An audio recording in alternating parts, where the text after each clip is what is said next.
Olá pessoal, hoje vamos falar sobre os excessos.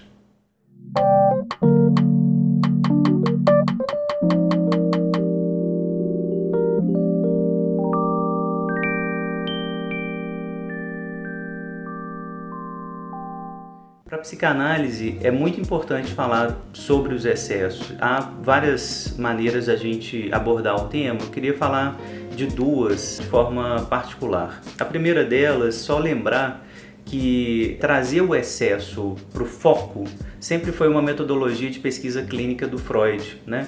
Falar da clínica a partir de um caso excessivo, a partir do caso exemplar. Esses casos exemplares, né, da neurose grave, da histeria grave, né, onde o sintoma aparece com muita clareza, com muita força, ou seja, tomar o sintoma em seu excesso, aquilo que excede completamente as tentativas do sujeito, né, de elaborar esse sintoma, foi uma metodologia, ao mesmo tempo, teórica e clínica do Freud, para demonstrar aquilo que acontece num grau menor, num grau mais brando em todos nós. Então, quando ele pega um sintoma histérico, né, gravíssimo, um desmaio, a dor, um tipo de ideação na neurose obsessiva, uma ruminação racionalizante, por exemplo, ele está dizendo, olha, se nesses casos aparece com essa força excessiva, todo mundo tem um pouquinho, né? Quando ele mostra, por exemplo, os excessos das perversões sexuais, é para dizer, todo mundo tem, de maneira geral, essas perversões que em algumas pessoas aparecem de forma exclusiva ou excessiva, né? Excedendo a capacidade do sujeito de se controlar. Essa primeira forma, então, de ver o excesso é usar o excesso como um dispositivo epistemológico para tomar os casos clínicos exemplares para construir uma imagem geral do que é o humano. Uma segunda forma de pensar no excesso a partir da psicanálise tem a ver com os desenhos que eu fiz aqui, me autorizei a fazer alguns desenhos. Então, por favor, não julguem os desenhos assim. Eu queria, aliás, que se alguém se autorizasse e desenhasse melhor que eu para ilustrar o que eu vou mostrar a seguir, né, que me comunicasse, assim, estou aberto a que esses desenhos sejam refeitos por alguém melhor, né, que saiba efetivamente das técnicas do desenho, mas eu queria só ilustrar algumas coisas que eu pensei para a gente pensar no excesso a partir de um outro lugar. Vocês sabem que tem uma teoria super comum, né, na filosofia que atrela o desejo à falta. Um livrinho super bonitinho, né, que se chama A Parte que Falta, do Shel Silverstein. Ele ficou super famoso, aliás, com um vídeo da Jujut, né? Um vídeo lindo que ela leu o livro página por página. Esse livrinho, ele resume bem um pouco da teoria que aparece desde Platão, na verdade, no Banquete em especial, que é o desejo se atrela fortemente à falta. Qual que é essa teoria? No caso do Banquete, por exemplo, vale a pena lembrar essa história. O Sócrates está lá conversando, né, com todo mundo e todo mundo vai falar um pouquinho sobre o que é o amor. E num determinado momento, Aristófanes, que é um comediante, é importante lembrar, vai então relembrar um pouco de uma história na qual se narra que nós éramos andrógenos, né?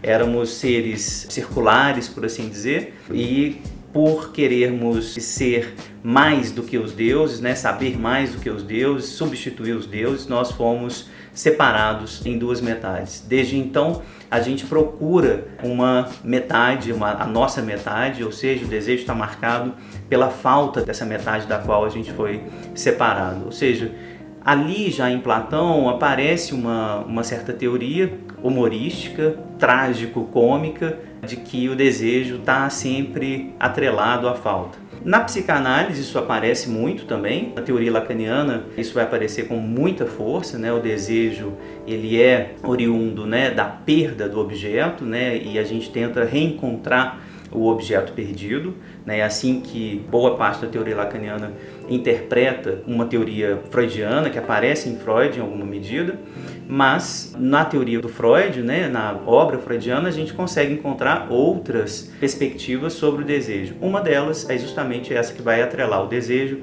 ao excesso e não à falta. Uma frase importantíssima que eu tomo como paradigmática para esse tipo de perspectiva é uma frase que aparece nos 3 ensaios sobre a teoria da sexualidade, de 1905, onde o Freud vai dizer que o encontro com o objeto é, de fato, um reencontro. A frase não está dizendo que o encontro com o objeto de amor, o objeto da pulsão, é uma tentativa de encontrar o objeto perdido. Freud é bastante enfático, inclusive, no termo, que ele vai usar, que é eigentlich, de fato, propriamente, dessa forma, então assim, dessa maneira, ou seja, o encontro com o objeto é, de fato, propriamente um reencontro. E essa ideia, então, de que a gente, quando está encontrando o objeto, está reencontrando e não tentando reencontrar, diz respeito à presença do objeto ou das marcações pulsionais desse objeto que são internas. Então, quando eu encontro um objeto atual, eu estou reencontrando os meus objetos passados pelos excessos que ficaram em mim. É impossível me livrar das marcas que os meus objetos primordiais, meus pais principalmente, os cuidadores do bebê, vão deixar no corpinho, vão deixar na alma, no aparelho psíquico do bebê, e essas marcas vão reaparecer sempre quando eu encontro um objeto novo. Então, no limite, para levar essa teoria de forma bastante radical, é quase impossível um encontro completamente novo com um objeto. A gente sempre está reencontrando, reeditando relações amorosas passadas em relações presentes. A gente nunca tem uma relação presente propriamente dita, uma relação completamente nova.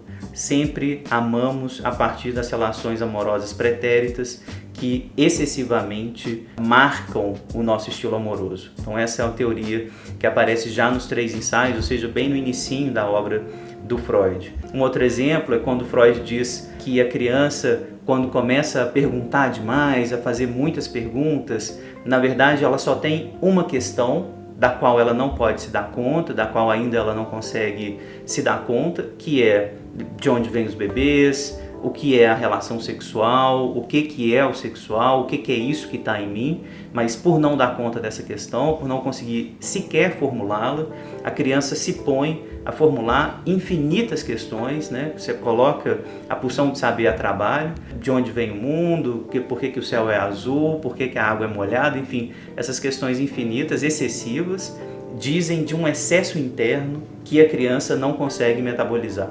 Ou seja, tem uma teoria no Freud que está apontando para o inconsciente como lugar de excesso, o desejo como lugar de excesso, e não como algo produzido pela perda.